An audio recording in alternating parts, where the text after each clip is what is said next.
हम सब ने वो कहानियां सुनी हैं। एक ऋषि क्रोधित होते हैं, हाथ में जल लेते हैं और कुछ ऐसे शब्द बोलते हैं जो नियति बदल देते हैं। भारतीय पुराणों में श्राप को एक अचूक आध्यात्मिक शस्त्र की तरह दिखाया गया है, लेकिन जैसे जैसे हम 21वीं सदी में आगे बढ़ रहे हैं, एक बड़ा सवाल सामने आता है। क्या ये वास्तव में कोई अलौकिक शक्ति थी या हमारे पूर्वज पौराणिकता का सहारा लेकर जटिल जैविक, मनोवैज्ञानिक या पर्यावरणीय घटनाओं को समझा रहे थे? आज हम लोक कथाओं की परतें हटाएंगे और देखेंगे श्राप के पीछे का विज्ञान। क्या इन प्राचीन रहस्यों के नीचे तर्क का कोई कंकाल छिपा है? चलिए जानते हैं। पुराणों में कई श्राप सिर्फ एक व्यक्ति को नहीं, बल्कि उसकी पूरी पीढ़ी को प्रभावित करते थे। यादु वंश का विनाश हो या परीक्षित के वंशजों का अंत, वैज्ञानिक दृष्टिकोण, आधुनिक विज्ञान इसे एपिजेनेटिक्स कहता है। शोध बताते हैं कि अत्यधिक मानसिक आघात या पर्यावरणीय तनाव हमारे जीन पर रासायनिक निशान छोड़ सकते हैं। ये निशान डीएनए को बदलते नहीं, बल्कि यह बदल देते हैं कि शरीर उस डीएनए को कैसे पढ़ता है, और ये बदलाव पीढ़ियों तक जा सकते हैं।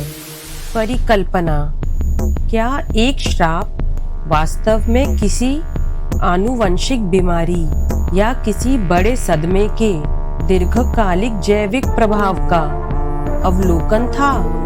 शब्दों की शक्ति: विज्ञान में इसे नोसिबो इफेक्ट कहते हैं।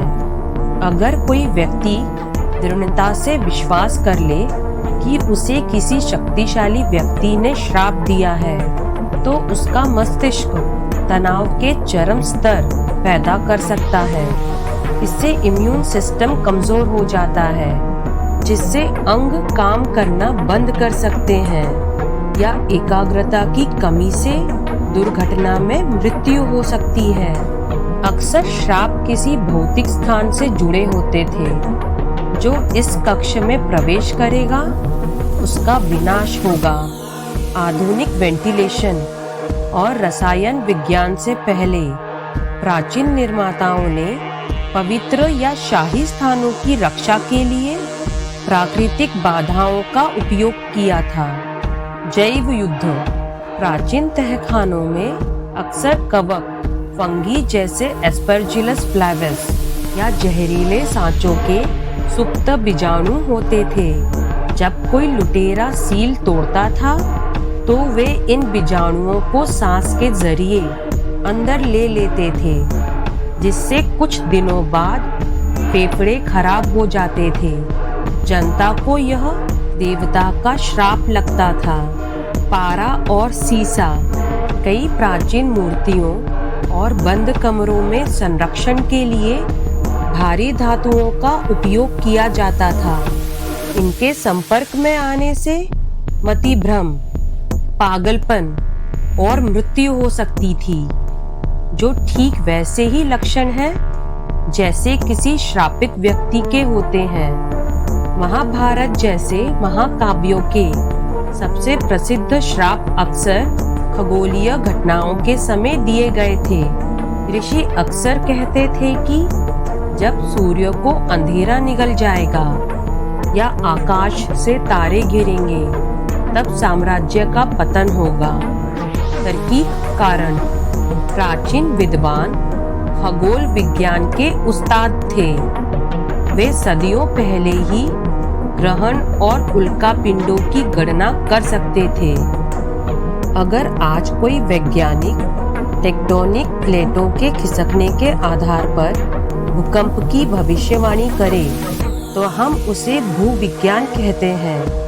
यदि एक प्राचीन ऋषि ने प्राकृतिक आपदा की भविष्यवाणी की और उसे नैतिक पतन के श्राप के रूप में पेश किया तो उस समय के लोगों ने इसे ईश्वरीय दंड माना। यह श्राप नहीं था जिसने आपदा पैदा की, बल्कि आपदा एक प्राकृतिक चक्र था जिसे सामाजिक और नैतिक शासन के लिए इस्तेमाल किया गया। तो क्या श्राप सच थे? अगर आप श्राप को जादू मानते हैं तो विज्ञान इसे नकारता है, लेकिन अगर आप श्राप को मनोवैज्ञानिक सुझाव, आनुवंशिक विरासत, पर्यावरणीय विषाक्त पदार्थों और खगोलीय चक्रों का मिश्रण मानते हैं तो हाँ, वे बहुत वास्तविक थे। पूर्वजों के पास माइक्रोबायोलॉजी या एपिजेनेटिक्स जैसे शब्द नहीं थे, इसलिए उन्होंने सामाजिक नियमों को तोड़ने या खतरनाक वातावरण में जाने के खिलाफ लोगों को चेतावनी देने के लिए श्राप की भाषा का इस्तेमाल किया।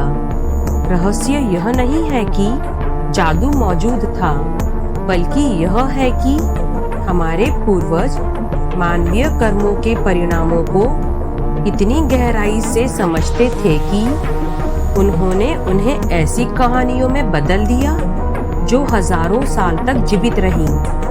आपको क्या लगता है? क्या आपने किसी ऐसे श्राप के बारे में सुना है जो तर्क से परे है? मुझे कमेंट्स में बताएं। वीडियो को लाइक, सब्सक्राइब करना और बेल आइकन दबाना ना भूलें। इसमें कोई श्राप नहीं, सिर्फ शुद्ध विज्ञान है।